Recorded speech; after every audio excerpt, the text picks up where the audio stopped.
지난 시간에 이제 5절까지 우리가 말씀을 상고했죠. 너는 내 아들이라 오늘날 내가 너를 낳았다. 나는 그에게 아버지가 되고 그는 내게 아들이 되리라.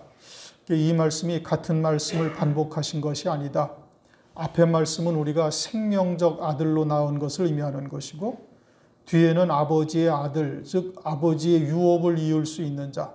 그래서 그 인용하신 말씀의 구가 이것은 사무엘 하 7장 14절 말씀이죠. 그래서 이제 사람 막대기와 인생 채찍으로 징계를 하시라도 사울에게서 패한 것과 같이 너희는 그 아들들은 패하지 아니하고 다윗의 위를 영원히 하나님께서 잇겠다. 이제 그때 하신 말씀이에요.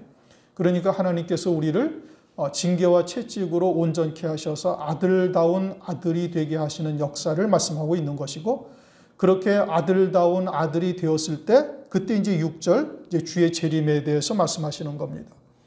그런데 6절에 딱 시작을 뭐라고 말씀하는 거하니? 맏아들이다 이렇게 말씀하셔요.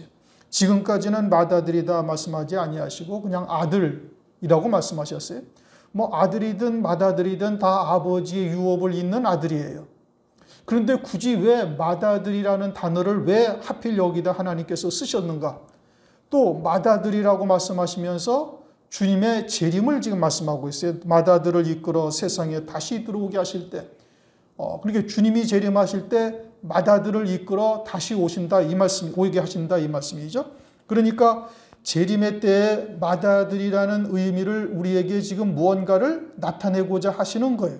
그러면서 오늘 말씀의 제일 끝부분에 9절 끝에를 뭐라고 말씀하고 있는 거 아니? 네 동류들보다 승하게 하셨도다. 즐거움의 기름을 네게 부어서 네 동류들보다 승하게 하셨다. 그러면 여기서 동류라는 것은 무엇을 말하느냐? 여기서의 동류라는 것은 그냥 아들이 아니고 맏아들을 말하는 겁니다. 그 말씀을 하시기 위해서 맏아들이라는 단어를 굳이 쓰신 거예요. 그냥 아들이라고 해도 전혀 문제가 없어요. 전혀 문제가 없는데 왜 맏아들이라는 단어를 굳이 쓰시면서 맏아들을 세상에 다시 들어오게 하실 때 재림의 때를 말씀하시고, 그리고 그 말씀이 쭉 이어지면서 네게 즐거움의 기름을 부어서, 물론 여기서의 너라는 것은 주님을 말하는 겁니다. 성자 하나님. 네게 즐거움의 기름을 네게 부어서 네 동류들보다, 동류라는 것은 누구를 말하는 거예요? 아들은 아들인데 맏아들이다 이겁니다. 어떻게 그렇게 해석을 할 수가 있는가? 그것은 히브리서 12장 23절에서 딱 반증하고 있는 겁니다. 히브리서 12장 23절을 딱 보십시다. 히브리서 12장 23절을 보면 뭐라고 기록해 있는 거 아니? 하늘에 기록한 장자들의 총회와, 거기에서는 장자들의 총회가 있다는 거예요. 그러니까 장자라는 것은 맏아들을 말하는 것이죠. 맏아들은 하나밖에 없는 것인데, 그런데 맏아들 하나, 즉 성자 하나님을 말하는 것이 아니라 장자들의 총회가 있다라니까, 성자 하나님 외에 또 아들은 아들이 돼 맏아들, 장자가 되는 아들들이 쭉 있을 것을 말씀하고 있고, 그들만의 총회가 따로 있다라고 말씀하고 있는 거예요. 그러니까 지금 히브리서 1장 6절에 왜 굳이 하나님께서 주께서 다시 오실 때, 재림하실 때 맏아들을 이끌어 세상에 다시 들어오게 한다라고 왜 맏아들이라는 단어를 썼는고 하니, 즉 주께서 재림하실 때 맏아들과 같은 동류들이 있을 것이고, 그 동류라는 것은 단순한 아들이 아니라 그들도 역시 장자들에 들어가는 것이고, 그 장자들보다도 주님은 훨씬 더 뛰어나게 하셨다 이런 의미인 겁니다. 그러니까 왜 맏아들이라는 단어를 썼는지를 우리가 이제 성경을 통해서 확인해야 되는 거예요. 그러면은 장자가 누가 장자냐? 어떤 교단은 자기들의 교단이 장자교단이라고 그럽디다. 그럼 장자가 뭔지를 알고서 장자교단이라고 해야 되는데, 장자, 성경적인 장자가 무엇을 의미하느냐? 누가 장자냐? 성경에서는 르우벤이 혈통적인 장자죠. 그런데 르우벤을 장자라고 이야기를 하질 않아요. 또 유다를 통해서 유다의 자손을 통해서 그리스도가 이 땅에 오셔요.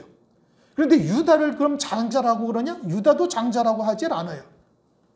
그리고서는 장자를 누구를 장자라고 그러는 거니? 역대상 5장 2절에 요셉이 장자의 명분을 가지고 있다. 이렇게 말씀하셔요. 요셉은 몇째 아들이에요? 11번째 아들이에요. 요셉이 왜 장자의 명분을 가지고 있는가? 요셉은 11번째 아들로 애굽의 종으로 팔려갔다가 거기에서 총리가 돼가지고 자기의 이제 식구들을 다 내려오게 했죠. 그럼 요셉이 왜 장자의 명분이냐?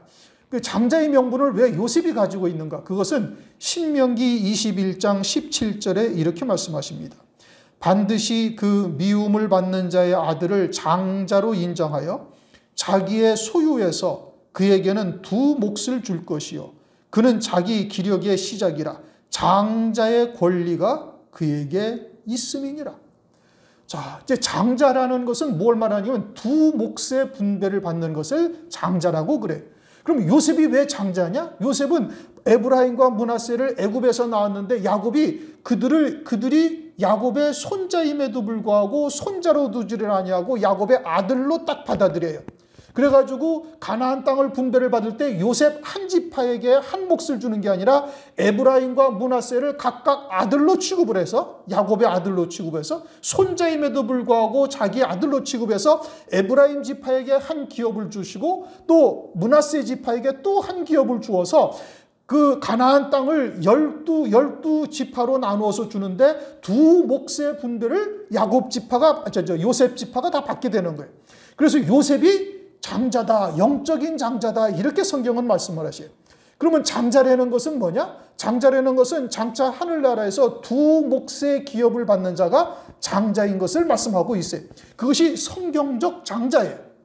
우리는 장자교단이라고 해서 장자가 되는 것이 아니고 성경적 장자가 무엇인지를 깨닫고 그 성경적 장자로서의 이 결격사유가 없어야 되는 거예요. 거기에 합당해야 된다 이겁니다.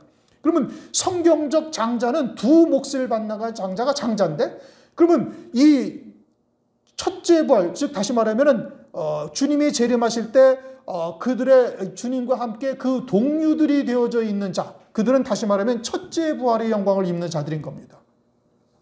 우리에게는 이제 이 마지막 때 환난 날을 통해서 하나님께서 적그리스도의 환난을 두신 것은 적그리스도에게 하나님께서 죽이는 권세를 주어서 예수의 증거와 하나님의 말씀을 인하여 목배임 받는 자들로 세우시기 위해서 그러는 거예요. 그래서 그들이 목배임을 당하게 되어지면은 하나님께서 그들에게 타의에 의해서 열매 맺는 권세가 깨어진 거예요. 충분히 더 열매를 맺을 수 있는 시간이 있음에도 열매 맺는 권세가 타의에 의해서 중지되어졌으니까 하나님께서 그것을 다시 보상을 해주는 거예요. 그렇게 중지된 것도 하나님의 말씀을 인하여 순교했다 이겁니다. 그렇게 하나님께서 그것을 아주 귀하게 보시고 하나님의 이름으로 인하여 목배임 받은 그들을 다시 한번 열매 맺을 수 있는 기회를 하나님께서 주시는데 그것이 뭐냐? 첫째 부활의 영광을 입고 이 땅에 신령한 몸으로 그리스도와 함께 왕으로 다스리면서 1000년 동안을 다시 한번 열매를 맺게 하시는 거예요. 그러니까 첫째 부활의 영광을 입은 성도는 이 땅에서 육신으로 있을 때 한번 열매 맺을 기회가 있었고 그리고서는 다시 첫째 부활의 영광을 입고 1000년 동안 그리스도와 함께 또다시 열매 맺을 수 있는 기회가 그들에게만 다시 한번 부여되는 거예요. 그러니까 그들은 두 몫을 받는 자가 되어 있고 그들만이 영적인 장자요 그들이 성경에서 말씀하시는 장자들에게 이제 속하는 자가 되는 겁니다. 휴거된 백성들은 그냥 그대로 혈육의 몸으로 휴거되었다가 그대로 혈육의 몸으로 이 땅에서 1000년 동안 생육 번성하며 열매를 맺는데 그것은 그냥 혈육의 몸으로 한 몫을 받는 거예요. 단지 이 땅에서 오늘날 은혜 시대에 살던 자들은 뭐 7, 80년 살으면 많이 사는 것이고 요즘은 이제 수명이 연장돼서 뭐 100세까지 사는 사람도 있지만 뭐 7, 80 넘어가가지고 뭐 혀 꼬부라지고 말도 잘 안 나오는 때 뭐 열매 맺으면 뭐 얼마나 열매를 더 맺을 수 있겠어요.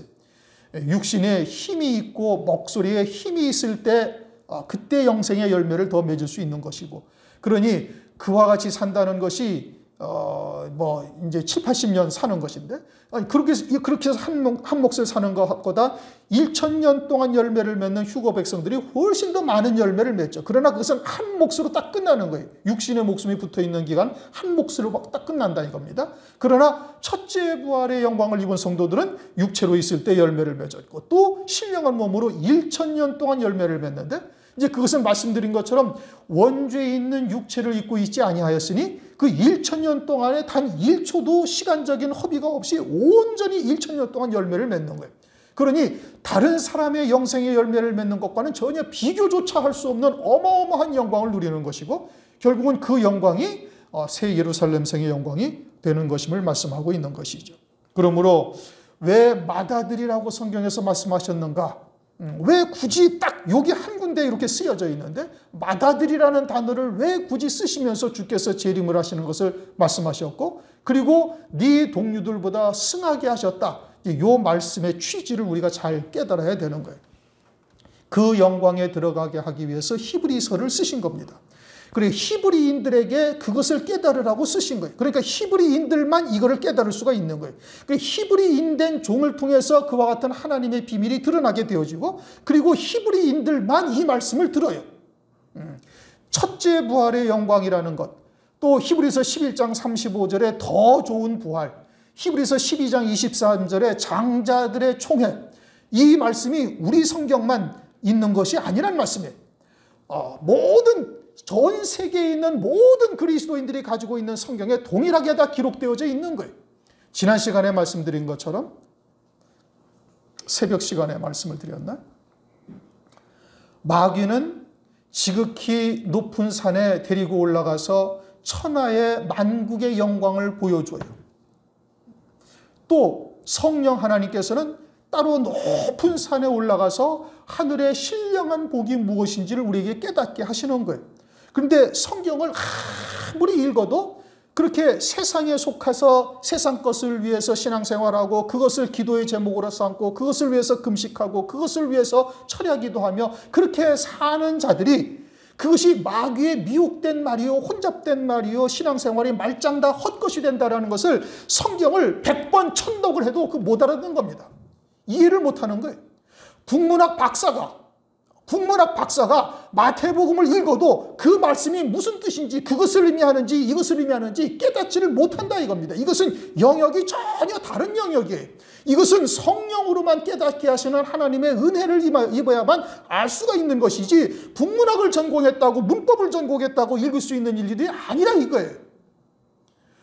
마찬가지로 히브리서를 기록한 이유는 히브리인들에게 히브리인 중에 히브리인이 되게 하시기 위해서 기록한 거예요. 그럼 히브리인 중에 히브리인이 무엇이냐? 그것은 맏아들이 되는 은총을 그들에게 베풀기 위해서 이 말씀을 기록한 거예요. 그러니까 장자들의 총회가 있다. 첫째, 또 더 좋은 부활의 영광이 있다. 뭐 맏아들이라고 이렇게 표현을 해놨다. 굳이 왜 이렇게 표현을 해놨는지를 히브리인만 아는 거예요. 히브리인만 알아들을 수가 있어요. 왜요? 다른 사람들은 그 성경을 봐도 안 보이는 거예요. 더 좋은 부활? 아니 부활도 다 같은 부활인 줄 알았는데 더 좋은 부활이 뭐냐? 이것이 읽어도 그 말씀이 무엇인지를 깨닫지를 못하는 거예요. 장자의 총회가 아니라 장자들의 총회라고 말씀하시는데 그러면 누가 장자인가? 오늘날 세상에서 말하는 우리가 장자교단이라는 그것이 장자인가? 무엇이 장자인가? 그건 성경적 해답을 가지고 있어야 되는 거예요. 그런데 그것을 깨닫지를 못하고 히브리인들만 택한 백성들인 히브리인들만 깨닫게 하시고 그들에게 하나님께서 은혜를 베풀어 주시고 있다 이겁니다. 그래서 맏아들을 이끌어 세상에 다시 들어오게 하실 때 그럼 누가 이끌어서 세상에 다시 들어오게 하신다는 거예요? 하나님 아버지. 그럼 세상의 주권자가 누구시라는 거예요? 하나님 아버지가 주권자가 되시는 거예요. 성자 하나님이라 하시더라도 당신께서 스스로 내가 때가 되었구나 하고 오시는 것이 아니라 성부 하나님께서 하나님의 정하신 때에 하나님의 정하신 때에 맏아들을 이끌어 세상에 다시 들어오게 하신다 이겁니다. 재림의 주권이 누구에게 있다? 하나님 아버지에게 있는 거예요. 그리고서는 히브리인들에게는 그 때를 알게 하시는 거예요. 무엇을 통해서? 무화과 나무의 비유를 통해서. 시대의 표적을 그들은 선기는 분별할 줄 알아도 하나님의 말씀으로 인한 시대의 표적을 그들은 깨닫지를 못하는 거예요. 그럼 누구만 깨달아요? 히브리인들만 깨닫는 거예요. 거듭난 자, 새 피조물이 된 자들에게만 아는 거예요. 그들을 성경에서는 빛의 자녀요 낮에 속한 자다라고 말씀하고 있다 이겁니다. 그래서 그들은 무화과 나무의 비유를 통해서 주의 재림의 때가 아주 임박하다는 것을 안단 말이죠. 그 재림의 때가 임박하다는 것을 알면은 어떻게 되겠어요? 이제 기름 준비한 5 처녀가 무엇인지, 때에 따른 양식이 무엇인지를 이제 찾아보고 그와 같은 하나님의 말씀을 듣고자 소망하는 자들이 되는 거예요. 그러면서 요한계시록 6장 11절 각각 저희에게 흰 두루마기를 주시며 가라사대 아직 잠시 동안 쉬되 저희 동무종들과 형제들도 자기처럼 죽임을 받아 그 수가 차기까지 하라. 그럼 이 마지막 때는 지금 어떠한 때이냐? 이제 무화과 나무의 비유도 이미 다 이루어졌죠. 여름철도 이미 다 되었죠. 그러면 왜 주님께서 오시지 아니하는가? 이 순교자의 수가 채워지기까지, 동무종들과 형제들의 수가 차기까지 기다리라고 말씀하고 있어요. 요한계시록 7장 1절 2일 후에 내가 내 천사가 땅 네 모퉁이에 선 것을 보니 땅의 사방의 바람을 붙잡아 바람으로 하여금 땅에나 바다에나 각종 나무에 불지 못하게 하더라. 3절 가로되 우리가 우리 하나님의 종들의 이마에 인치기까지 땅이나 바다나 나무나 해하지 말라 하더라. 그러니 마지막 때 사역할 14만 4천의 종들의 이마에 인을 칠 때까지 바람을 불지 못하게 하셨다. 지금은 이제 그와 같은 시대를 우리가 살아가고 있죠. 그러나 어둠에 속한 자들은 그와 같은 것을 깨닫지 못하고 도적처럼 맞이하는 거예요. 노아의 때와 같이 홍수에 다 빠져 멸하기까지 깨닫지 못하더라. 그래서 주님이 세상에 다시 들어오게 하신다라고 말씀하고 있죠. 이제 재림을 하시는 겁니다. 첫 번째 주님이 오신 것은 십자가를 지시기 위해서 오신 거예요. 우리의 구원을 위해서 종의 모습으로 이 땅에 오신 것이죠. 그러나 다시 오실 때는 영광의 주로 오시는 겁니다. 심판의 주로 오시는 거예요. 그에 대해서 하나님의 아들들의 구원을 온전케 하시기 위해서 오는 겁니다. 히브리서의 요점이 뭐냐? 히브리인들의 구원을 온전케 하시기 위해서 기록하신 말씀이에요. 다시 말하면 본토 친척 아비집을 떠난 히브리인들의 구원을 완성하기 위해서 기록해 놓으셨고, 언제 그러한 히브리인들의 구원이 완성이 되는가? 주의 재림으로 말미암아 그와 같은 구원이 온전히 이루어진다 이겁니다. 그때 그들은 첫째 부활이라는 신령한 몸을 입고 그리스도와 함께 왕이 되어져서 1000년 동안 왕으로 다스리는 영광을 누리게 되는 것이죠. 그러므로 히브리서에서는 그 첫 장부터 주의 재림을 말씀하고 있는 거예요. 왜냐? 재림으로 구원이 다 이루어지기 때문에 그러는 겁니다. 히브리서 9장 28절을 한번 읽어보시겠습니다. 히브리서 9장 28절 다 같이 읽습니다. 이와 같이 그리스도도 많은 사람의 죄를 담당하시려고 단번에 들이신 바 되셨고 구원에 이르게 하기 위하여 죄와 상관없이 자기를 바라는 자들에게 두 번째 나타나시리라. 무엇을 위해서? 그리스도를 소망하는 자들의 구원을 이루시기 위해서 두 번째 나타나신다라고 말씀하고 있는 겁니다. 히브리인들로 하여금 더 좋은 부활을 소망하는 히브리인들로 하여금 그 구원을 온전케 하시기 위해서 주님께서 다시 오신다. 하나님의 모든 천사가 저에게 경배할지어다. 즉 마다들을 이끌어 세상에 다시 오게 하실 때에 하나님의 모든 천사가 저에게 경배할지어다. 누구에게? 재림하시는 그리스도에게 경배하게 하신 거예요. 왜요? 아들이시기 때문에. 아들의 영광과 천사의 영광이 얼마나 다른가, 이것을 우리들에게 맏아들 되시는 그리스도를 통해서 우리에게 보여주시는 겁니다. 물론 이 말씀의 초점은 예수 그리스도, 문자적인 의미는 예수 그리스도께서 이 땅에 다시 오실 때, 재림하실 때 모든 천사가 주님에게 경배한다 이거예요. 그러면 주님은 주님만을 여기서 말씀하시는 것이 아니라 성경에 기록해 놓은 것은 지금 히브리인들에게 하시는 말씀이에요. 히브리인들이 더 좋은 부활, 첫째 부활의 영광을 입고 주님과 함께 오는 자가 되었으면은 그도 하나님의 아들이요, 그에게도 모든 천사가 어떻게 한다는 거예요? 모든 천사가 그에게 경배하게 하게 될지어다라고 말씀하고 있는 거예요. 다시 말하면 맏아들이 되시는 그리스도를 통해서 아들의 위치가 천사들과 어떻게 다른가를 그 아들 되시는 그리스도를 통해서 우리에게 지금 말씀해 주시고 있는 거예요. 성도들이 이 땅에 살 때는 육체를 입고 있으니까 천사들보다 조금 못합니다. 영물인 천사보다 못한 것은 당연한 것이죠. 그러나 이 주님이 다시 오실 때는 신령한 몸을 입게 되어지고 신령한 몸을 입은 자로서 하나님의 아들이 되어져 가지고 이 땅에 임하는 것이고, 그때는 천사들도 그 아들들에게 다 경배하게 될 것을 말씀하고 있는 거예요. 어느 천사에게 내가 너를 낳았다, 너는 내 아들이라, 나는 너에게 아비가 되고 너는 나에게 아들이 되리라 라고 어떤 천사에게 그와 같은 말씀을 한 것이 있어요? 아무도 없다 이겁니다. 예수님은 하나님의 아들이셔요. 그리고 하나님이셔요.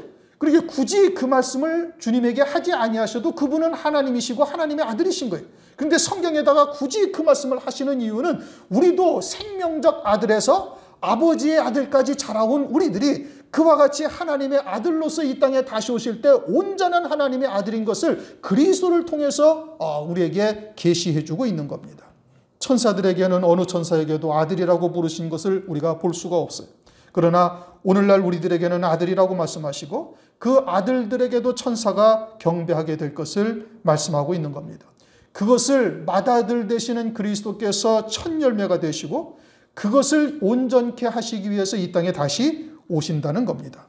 히브리서 6장 17절, 하나님은 약속의 기업을 받는 자들에게 그 뜻이 변치 아니함을 충분히 나타내시려고 그 일에 맹세로 보증하셨다. 맹세로 보증하셨다는 것은 하나님께서 성경에 약속하심으로써 우리에게 완전히 보증하셨다 이거예요. 그렇게 약속된 하나님의 말씀은 반드시 이루시고 그와 같이 아들들을 하나님께서 하늘나라에서 그와 같은 영광을 받는 자들로 세우실 것을 말씀하고 있는 겁니다. 7절, 천사들에 관하여는 그는 그의 천사들을 바람으로, 사역자들을 불꽃으로 삼으시네. 그러니까 천사들을 뭘로 삼으셨다고요? 바람으로 삼으셨다, 이런 뜻이죠.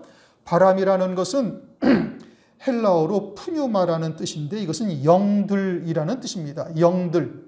이 영들로 삼으셨다, 이런 의미예요. 바람으로 삼으셨다고 번역을 조금 그렇게 번역하는 자의 의도가 들어간 겁니다. 그냥 직역을 해놓으면 훨씬 더 이해하기가 쉬울 텐데 번역하는 사람의 생각이 들어간 거예요. 그래서 바람이라는 단어를 썼어요. 바람이 임의로 불 때 어디서 와서 어디로 가는지를 알지 못하나 우리는 안다. 요한복음 3장에 그렇게 말씀하시잖아요. 그 바람도 푸뉴마, 영이에요. 영은 어디로부터 와서 어디로 가는지 우리는 안다는 말씀이에요. 그러나 거듭나지 못한 자는 그것을 깨닫지를 못하는 거예요. 마찬가지로 여기서도 바람이라는 뜻이 똑같은 푸뉴마, 영들이라는 헬라어인 것이고 그것은 영들, 즉 바람, 천사들은 영들인데 어떠한 영들이냐? 14절을 보면 모든 천사들은 부리는 영이다. 그렇게 말씀하고 있어요. 다시 말하면 하나님의 자녀들을 수종드는 영들이다. 이런 뜻인 겁니다. 그러므로 천사는 숭배의 대상이 아니에요. 장차 우리가 신령한 몸을 입고 하나님의 아들이 되면은 우리를 수종드는 종들일 뿐인 것이지 천사들이 우리의 경배의 대상, 숭배의 대상이 아니다 이겁니다. 그런데 일반적으로 사람들은 이제 천사보다 조금은 못하죠. 이 땅에 있을 때 우리가 하나님의 자녀로 이 땅에서 산다 할지라도 천사들보다는 조금 못하고 천사들은 하나님의 뜻을 우리에게 알려주기도 하고 어떤 이적이나 이런 것을 베풀기도 하니까 이적이나 은사 이런 것에 치우친 사람들은 천사를 숭배하기도 하는 거예요. 초대교회에도 그와 같은 사상들이 있었어요. 그래서 골로새서 2장 18절 보면 누구든지 일부러 겸손함과 천사 숭배함을 인하여 너희 상을 빼앗지 못하게 하라. 그렇게 천사를 숭배하는 사상들이 초대교회에 있었다 이겁니다. 그렇처럼 오늘날도 역시 마찬가지로 그와 같은 신앙을 가진 자들이 있는데 천사는 부리는 종들, 부리는 영들이다. 천사들은 육체를 입고 있질 않습니다. 그래서 하나님의 일을 하죠. 누가복음 1장 31절 보면 마리아에게 예수님의 잉태 소식을 알려주기도 하고 누가복음 1장 13절을 보면 사가랴에게 세례 요한의 잉태 소식을 알려주기도 해요. 그처럼 하나님의 일을 하고 있지만 천사들은 영적인 존재이기요 육체를 입고 있지 아니하였기 때문에 그들에게는 그것이 영생의 열매가 되지를 않습니다. 육체를 입은 우리들이 이 땅에 사는 동안만 영생의 열매를 맺을 수가 있는데 천사들은 그와 같이 영생의 열매를 맺지 못해요. 그러니까 주님과도 비교할 수도 없는 존재일 뿐 아니라 장차 우리가 신령한 몸을 입고 아들의 자리에 서게 되어지면은 그러면은 천사들은 그저 우리의 수종드는 영들일 뿐이지 천사와 우리와 비교조차 할 수 없는 어마어마한 영광의 자리에 앉게 되는 것임을 말씀하고 있는 겁니다. 그리고 하나님께서는 그의 사역자들을 불꽃으로 삼으시느니라.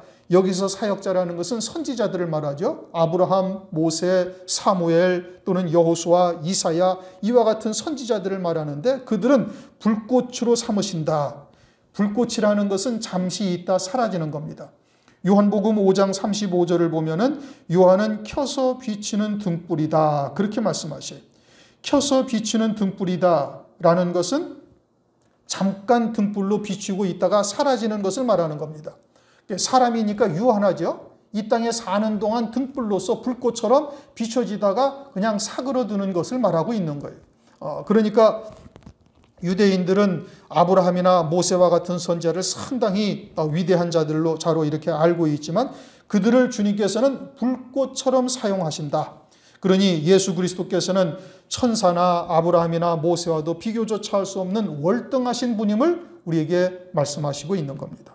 8절 아들에 관하여는 하나님이여 주의 보좌가 영영하며 주의 보좌가 영원하다 이겁니다. 하나님의 왕권이 영원하다는 거예요. 그러면 하나님께서 한 번 아들이라고 하신 자는 그 아들의 권위가 영원하다 이런 의미인 겁니다.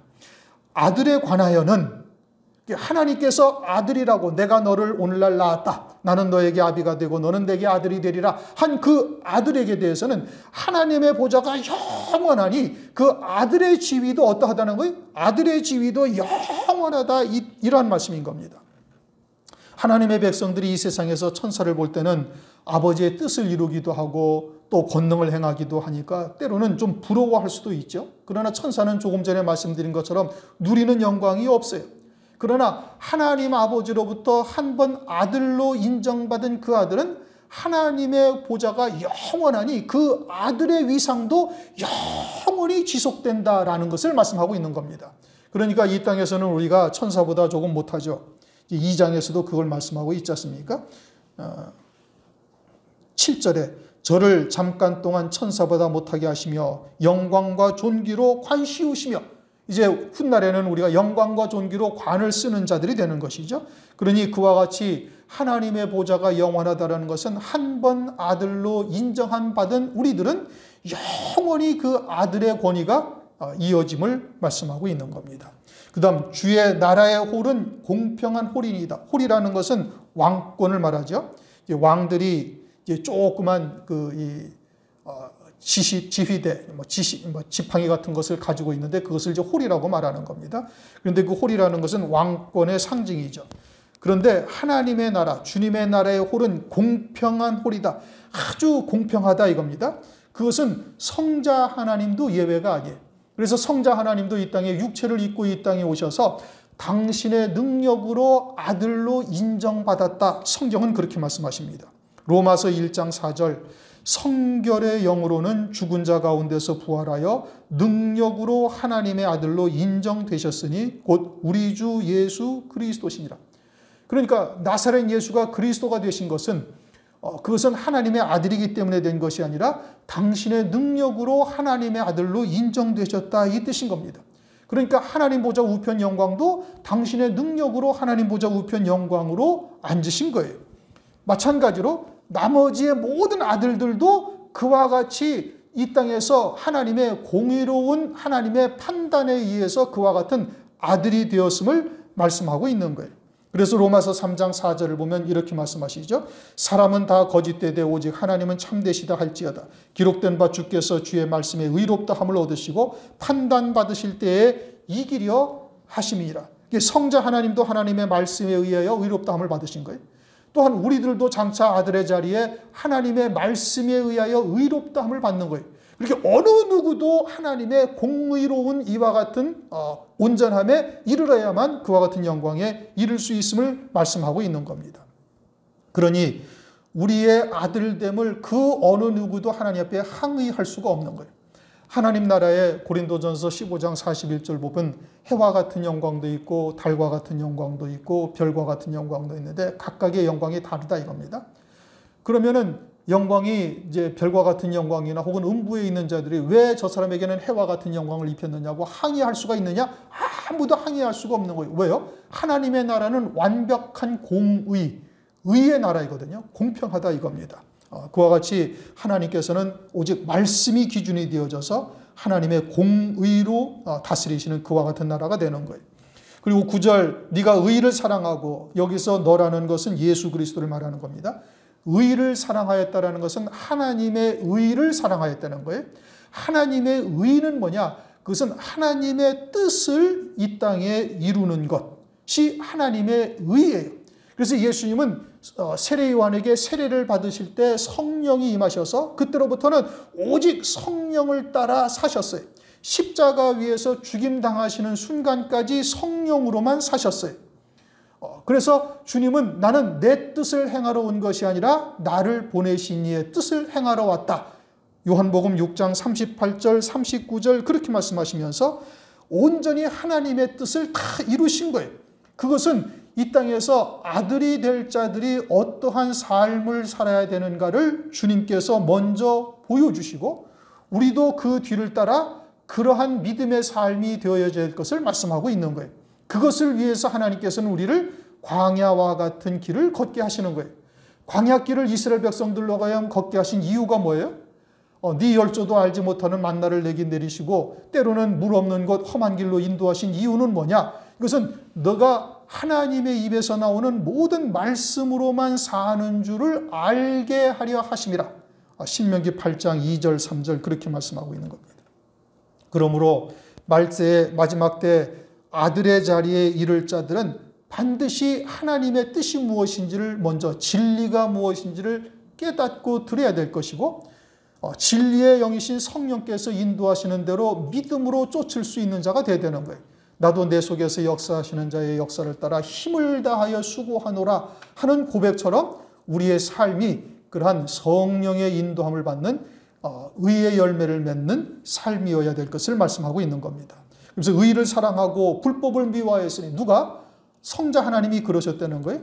마찬가지로 아들이 될 자들, 맏아들, 즉 장자들의 총회에 될 자들, 들어갈 자들은 다 의를 사랑하고 불법을 미워해야 되는 거예요. 그럼 불법이 뭐예요? 진리가 아닌 것이 다 불법이에요.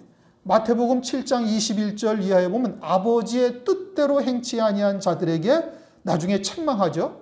그들은 우리가 주의 이름으로 선지자 노릇도 하고 귀신도 쫓아내고 또 능력도 행하였다. 그런데 주님은 나는 너희들을 도무지 알지 못하겠다. 내게서 떠나가라. 이 불법을 행하는 자들아. 이렇게 말씀하셔요. 그러니까 아버지의 뜻대로 행치 아니하는 게 불법이에요. 그러니까 아버지의 뜻이 무엇인지는 성경의 전체를 통해서 그 일관된 뜻이 무엇인지를 깨달아야 돼. 그런데 성경을 그냥 어디 부분만, 그냥 한 곳만, 또는 단어, 소절 이렇게 한 곳만 가지고서 그런 것만 가지고 그것이 하나님의 뜻이라고 외친다면은 그것은 불법일 가능성이 거의 99.99%예요. 그런데 대부분 일반적으로 사람들이 다 어떻게 그냥 육신의 복을 주는 곳, 또는 또 그런 자기에게 유익되는 곳, 그러한 것들만 찾아가지고서 가지고 있고, 그런 것들만 줄줄줄줄 외우고 있고, 또 그렇게 세상에 복받는 말씀들만 가지고서 살고 있는 자들이 대부분이다 이겁니다. 그건 다 뭐예요? 그건 다 불법이죠. 하나님의 참뜻이 무엇인지를 바르게 깨달아야 되는 거예요. 그렇게 우리가 주의 이름으로 선지자 노릇도 하고 주님의 이름으로 귀신도 쫓아내고 주님의 이름으로 많은 능력도 행했다라고 스스로는 생각할지 모르지만 하나님께서는 나는 너를 도무지 모르겠다 이거예요. 사도행전 7장 42절을 보면은 이스라엘 백성들이 광야에서 수없이 많은 제사와 예물을 드렸는데 나는 너희들의 제사를 한 번도 받은 적이 없다. 이러셔요. 이 기가 막힌 일이죠. 오늘날로 말하면은 예배를 드렸다 이겁니다.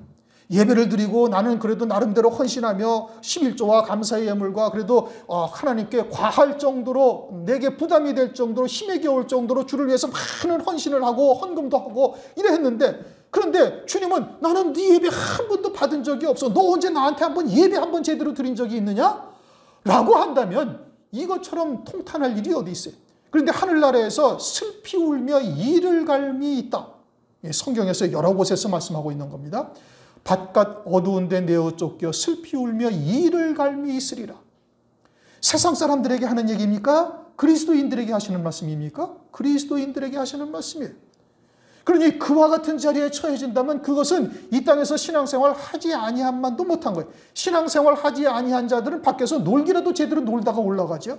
그런데 나름대로 자기는 절제하면서 하나님을 위해서 일했다, 헌신했다, 그리고 주를 위해서 많은 수고와 헌금까지 했는데, 그런데 하늘나라에 올라가 보니 아무것도 없다. 그런다면은 이것처럼 기가 막힐 일이 없는 거예요. 그러니까 이를 갈미 있다. 바깥 어두운 데 내어 쫓겨 슬피 울며 이를 갈미 있다.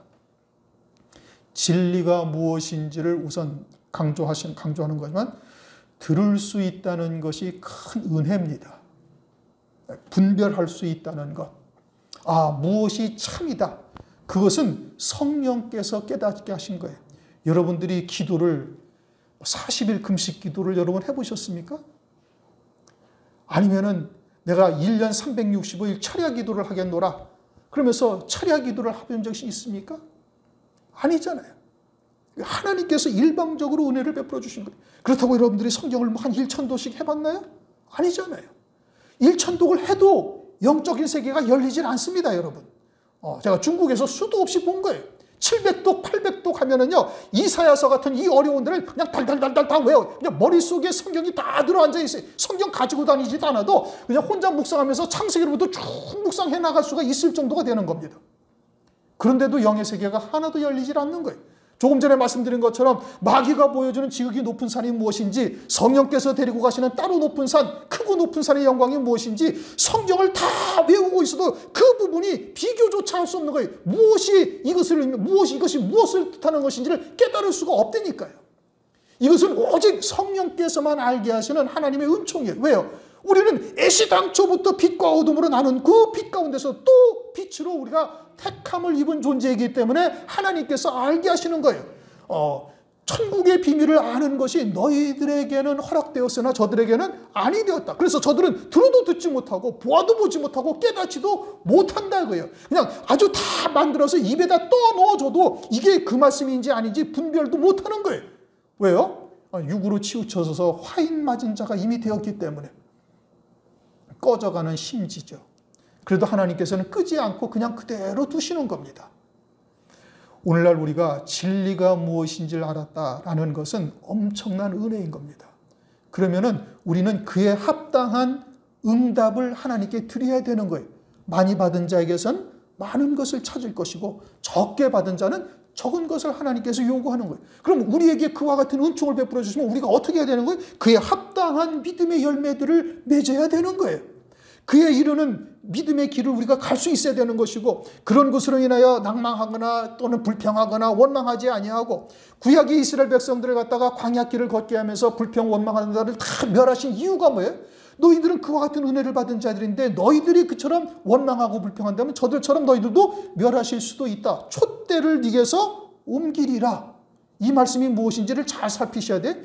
촛대를 옮기면 빛이 사라져요. 그냥 어둠으로 떨어지겠다 이 뜻인 겁니다.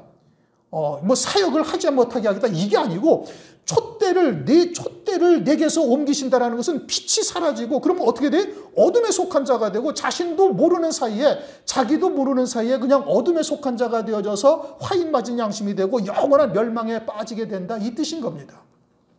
그러므로 우리가 진리가 무엇인지를 듣고 깨닫는 자가 되었다면은 그에 합당한 열매를 과연 맺고 있는지, 고린도후서 13장에서 말씀하고 있잖아요. 네가 믿음에 서 있는지 네 스스로를 점검하고 확증하라 이겁니다. 나는 과연 믿음으로 살고 있는가? 내게 주신 하나님의 은혜의 말씀에 나는 합당한 믿음의 열매를 맺고 있는가를 늘 스스로 돌아볼 수 있어야 되는 거예요. 진리가 무엇인지를 우리가 깨닫는 것은 참으로 어마어마한 하나님의 은총인 겁니다. 주여 주여 하는 자마다 천국에 들어가지 못한다. 우리가 말씀을 잘 상고해 봐야 되는 겁니다. 그러므로 하나님 곧 너희 하나님. 누구의 하나님? 그것을 깨닫고 있는 자의 하나님이라는 거예요. 내가 하나님의 이름을 얼마나 크게 불렀는데요. 내가 얼마나 아름다운 목소리로, 성악을 전공해서 얼마나 아름다운 목소리로 내가 하나님을 찬양을 했는데요. 그거 아무 소용이 없어요. 그 중심이 의를 사랑하고 불법을 미워하는 자, 그들의 하나님이 된다는 거예요. 그럼 의를 사랑하고 불법을 미워하는 자가 되어지면은 그것은 어떤 하나님이냐? 어떤 하나님이냐? 그건 아브라함이 히브리서 11장에 이렇게 말씀하셔요. 이제 더 나은, 히브리서 11장 16절, 이제 더 나은 본향을 사모하니 곧 하늘에 있는 것이라. 그러므로 하나님이 저희 하나님이라 일컬음 받음을 부끄러워 아니하신다 이거예요. 그러니까 아브라함이 가나안 땅을 막상 왔지만 이 땅이 하나님께서 약속의 땅이 아니라 하나님 나라의 본향, 하늘 본향, 내가 나온 그곳이 이것이 나의 참 가나안 땅이라는 것을 깨닫고, 비록 가나안 땅에서 사는데 이 땅에서 이방인처럼, 외국인처럼 이렇게 살았다 이거예요. 그것을 하나님께서 기쁘게 여기시는 것이고, 그러한 신앙의 하나님이 되신다 이겁니다. 나는 그의 하나님이 됨을 내가 부끄러워 아니하겠다 이거예요. 마태복음 22장 32절, 나는 아브라함의 하나님이요 이삭의 하나님이요 야곱의 하나님이로라 하신 것을 읽어보지 못하였느냐. 하나님은 죽은 자의 하나님이요 산 자의 하나님이다. 산 자라는 것은 뭐예요? 산 자라는 것은 그리스도의 이름으로 세례를 받아서 이제는 그리스도 안에 영원한 생명, 하나님 안에 감추어져 있는 그 영원한 생명으로 사는 자가 산 자이고, 하나님의 말씀이 곧 생명이니 그 하나님의 말씀을 믿는 믿음으로 사는 자, 거듭난 자요 새 피조물이 되어져서 진리의 말씀이 무엇인지를 깨닫고 그 믿음으로 사는 자가 산 자예요. 그게 의를 사랑하는 자요 불법을 미워하는 자고 그들의 하나님이 된다라고 말씀하고 있는 겁니다. 죽은 자는 뭐가 죽은 자예요? 그리스도인은 기본적으로, 그리스도인이라는 것은 그리스도의 이름으로 세례를 받았다 이 뜻이 있잖아요. 그리스도의 이름으로 세례를 받았다는 것은 나의 옛사람이 예수와 함께 십자가에 못 박혀 죽었다 이겁니다. 그런데 죽은 옛사람, 죽은 육체로 다시 살고 있으면 이게 죽은 자인 거예요. 하나님께서는 산 자와 죽은 자를 심판하러 오신다고 말씀하고 있죠. 산 자는 지금 비록 우리가 육체를 입고 있지만 이제는 육체대로 사는 것이 아니라 그 안에 있는 영원한 생명으로 믿음으로 살아가는 것이고, 죽은 자는 육체대로 사는 것이 죽은 자예요. 예수와 함께 이미 십자가에 못 박혀 죽은 그 육신으로 다시 사는 자가 되어졌으면 그것을 성경에서는 죽은 자다라고 말씀하고 있는 겁니다. 하나님은 산 자의 하나님이에요.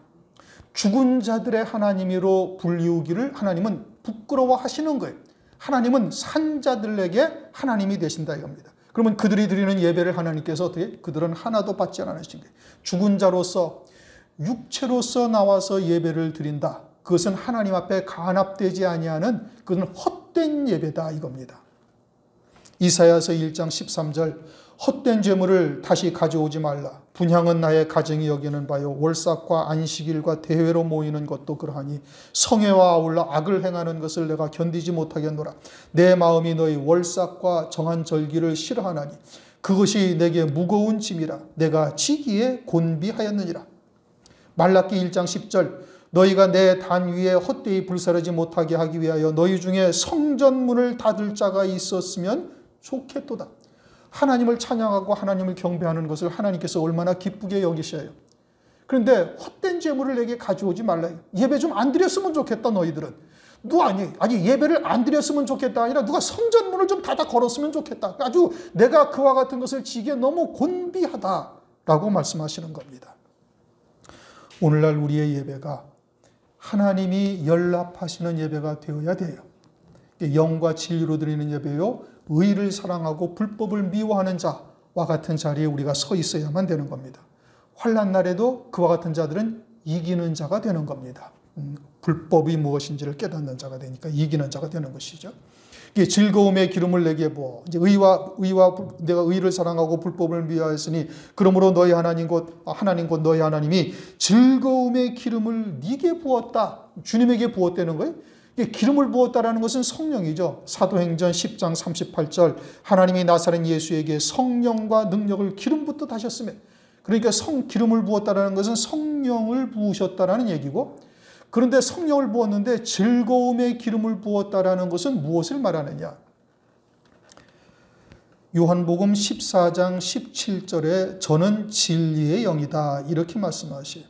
그러니까 성령은 진리 가운데로 인도하시는 거예요. 이 진리라는 것은 하나님 아버지의 기쁘신 뜻을 말하는 겁니다.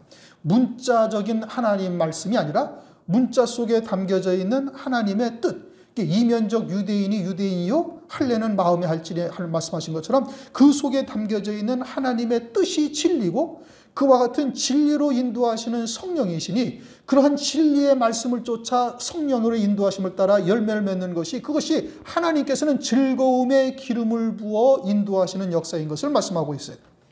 진리의 말씀이시니 당연히 하나님의 온전하신 뜻이요 하나님의 기쁘신 뜻이고 성자 하나님께서는 그러한 하나님의 기쁘신 뜻을 다 이루셨어요. 죽기까지 순종하시며 다 이루셨어요. 세례 요한에게 세례를 받으실 때 비둘기같이 성령이 임하셔가지고 십자가 위에서 죽임당하실 때까지 아버지의 온전하신 뜻을 이루시고 그 동일하신 성령이 오늘날 우리에게도 임하셔서 하나님의 아들들에게 똑같이 주님이 걸어가신 길을 그대로 걸어갈 수 있도록 은총을 베푸시는 겁니다. 자라나게 하시죠. 열매를 맺어 자라가게 하시고 자녀의 신앙에서 청년, 아비의 신앙에까지 이제는 손으로 만진 바까지 되게 하셔서 하늘의 그와 같은 영광을 만진 바 되어져서 이 땅에서의 육신의 고난을 능히 이길 수 있는 자가 되게 하는 거예요. 그러면은 그들은 세상이 감당치 못할 믿음의 큰 용사들이 되는 겁니다. 육신의 목숨까지도 버릴 수 있는 자가 되죠. 그것을 위해서는 우리가 어떻게 해요? 하나님의 말씀과 기도로 거룩하여지고 성령의 충만함을 입어야 되는 거예요. 술 취하지 말라. 성령의 충만함을 받으라. 에베소서 5장 18절 그렇게 말씀하시는 겁니다. 그래서 네 동료들보다 승하게 하셨도다. 이미 이제 동료라는 것은 무엇인지 이미 설명을 드렸습니다. 장자들을 말하는 것이고 그들보다 승하게 하셨다는 것은 뛰어나게 하셨다 이겁니다. 누구들보다? 장자들보다도 성자 하나님을 더욱 뛰어나게 하셨다. 빌립보서 2장 8절 사람의 모양으로 나타나셨음에 자기를 낮추시고 죽기까지 복종하셨으니 곧 십자가에 죽으심이라. 그러므로 하나님이 그를 지극히 높여 모든 이름 위에 뛰어난 이름을 주사 하늘에 있는 자들과 땅에 있는 자들과 땅 아래에 있는 자들로 모든 무릎을 예수의 이름에 꿇게 하시고 그래서 네 동료들보다도 월등하게 뛰어나게 하셨다 이겁니다. 왜요? 하나님의 뜻을 위하여 자기를 낮추시되 죽기까지 순종하셨기 때문에 그러는 거예요. 그리고 오늘날 우리들에게도 그 길을 따라오는 자들에게 이와 같은 마다들과 같은 장자들의 총회에 참여할 수 있는 영광을 하나님께서 주시는 겁니다. 그러니까 주님의 영광은 어느 누구보다도 뛰어난 거예요. 마찬가지로 주님과 함께 마다들의 영광을 누리는 자들은 그 어떤 육체를 입은 성도들보다 뛰어나다 이 뜻입니다. 무슨 얘기인지 이해가 되셨습니까? 오늘날 우리가 금요일날 요한계시록을 상고하죠. 새 예루살렘성 계시록 21장을 우리가 지난 시간에 상고를 했어요. 그런데 새 예루살렘성을 벽옥과 같고 수정과 같더라 이렇게 말씀하셔요. 그래서 벽옥이 무엇인지 왜 하고 많은 보석 가운데 벽옥과 수정이냐? 그것은 빛을 투과하는 거예요. 마치 여러분들이 이제 우리 옛날에 사진 같은 거를 보면은 남태평양 같은 데 사진을 찍은 거면 막 수십 메타 혹은 뭐 100m 이상이 되는 바다의 깊이인데도 그 밑에 있는 돌 같은 것이 환히 보이잖아요. 이게 파란색이라는 것은 그렇게 빛을 투과하는 능력이 가장 탁월한 거예요. 이게 가을 하늘에 쪽빛이 그와 같은 것이죠. 비행기를 타고 높은 데 올라가면 그와 같은 쪽빛 하늘이 쫙 펼쳐져 있는 거예요. 이게 시야가 확 트이는 것이죠. 출애굽기에도 보면 이스라엘 백성들 장로들이 하나님 앞에서 먹을 때 하나님의 발 아래가 청옥을 편듯하다. 그러니까 이와 같이 파란 옥, 벽옥, 다이아몬드와 같은 수정, 그와 같은 벽옥이 되어지면 빛이 그대로 다 투과되는 거예요. 그런데 새 예루살렘성, 즉 첫째 부활의 영광을 입은 자들을 그렇게 표신하는 것은 하나님이 중앙에 계시며 24 장로들이 있고 또 첫째 부활의 영광을 입은 장자들이 거기에 다 함께 있을 때 그들이 새 예루살렘성이 되면 하나님의 영광의 빛이 그들을 다 통과해서 성도들에게 다른 성도들에게 그 빛이 비치는데 마치 하나처럼 보인다 이 뜻입니다. 그래서 다른 성도들이 다른 신령체들이 하나님의 영광과 또는 첫째 부활의 영광을 입은 성도들의 영광을 구별할 수가 없는 거예요. 그러니까 그들이 누구처럼 보이는 거예요? 하나님처럼 보이는 거예요. 그와 같은 영광이 동류들이다라는 뜻인 겁니다. 그러므로 우리가 그와 같은 첫째 부활의 영광, 이 장자들의 총회에 참여하는 성도들이 다른 성도들의 영광보다 아주 뛰어나다. 그것을 주님을 통해서 우리에게 계시해 주고 있는 겁니다. 하늘에 기록한 장자들의 총회, 또 히브리서 11장 35절 더 좋은 부활. 이것은 계시록 20장을 통해서 무엇이 더 좋은 부활인지를 정확하게 설명하고 있어요. 첫째 부활. 나머지 죽은 자들은 그 천년이 차기까지 살지 못하더라. 야, 이 첫째 부활의 영광에 참여하는 자들의 영광이 얼마나 엄청난 것인지를 성경을 통해서 계시록 19장, 20장, 21장을 통해서 계속해서 말씀하시고 있는 겁니다. 히브리인 중에 히브리인이 바로 그들인 겁니다. 히브리서를 기록한 이유는 그 히브리인 중에 히브리인, 마다들과 함께 그 동료가 되는 길, 이것을 우리에게 있게 하시기 위해서 그러는 거예요. 히브리서 2장 11절 읽어보고 마치겠습니다. 히브리서 2장 11절. 다 같이 읽습니다. 거룩하게 하시는 자와 예수 그리스도이십니다. 거룩하게 함을 입은 자들이 누구냐? 동료들입니다. 다른 성도들을 말하는 것이 아니에요. 여기서 말씀하시는 거룩하게 함을 입은 자들은 물론 모든 자기 백성들이 다 예수 그리스도로 말미암아 거룩하게 함을 입은 자들이죠. 그러나 여기서 히브리서에서 말씀하시는 거룩하게 함을 입은 자들은 누구냐? 그리스도 마다들의 동료들인 장자들의 총에 참여하는 자들이요 첫째 부활의 영광을 입은 자들이에요. 그들은 다 하나에서 난지라 하나님에게서 나왔다. 그러므로 형제라 부르기를 부끄러워 아니하시고 언제? 그날 주님이 이 땅에 다시 오시는 날, 그때는 형제가 되는 거예요. 지금은 우리의 주님이야. 나의 구세주가 돼요. 그러나 그때는 나와 어떠한 관계가 되는 거예요? 이 형제가 된다 이겁니다. 그와 같은 영광을 하나님께서 예비해 놓으시고 우리를 부르고 계시는 겁니다.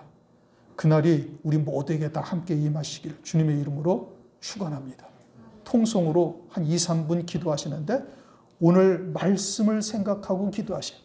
다른 거 기도하지 마시고 오늘 말씀이 뭐예요? 초점이 뭐예요? 마다들, 그 동료, 그것을 위해서 하나님께서 나를 이끌어가고 계시니 지금 우리가 받는 고난, 연단 이것은 그때 누릴 영광에 비하면 아무것도 아니에요. 속된 말로 조족지혈이에요. 그러니 기쁨으로 감당하고 그 소망을 가지고서 더욱 깨어 있어서 나도 의를 사랑하고 불법을 미워하는 온전한 자리에 이를 수 있도록 내 부족함이 무엇인지를 깨닫고 하나님께 은혜를 구하는 한 2, 3분 통성으로 기도하시겠습니다.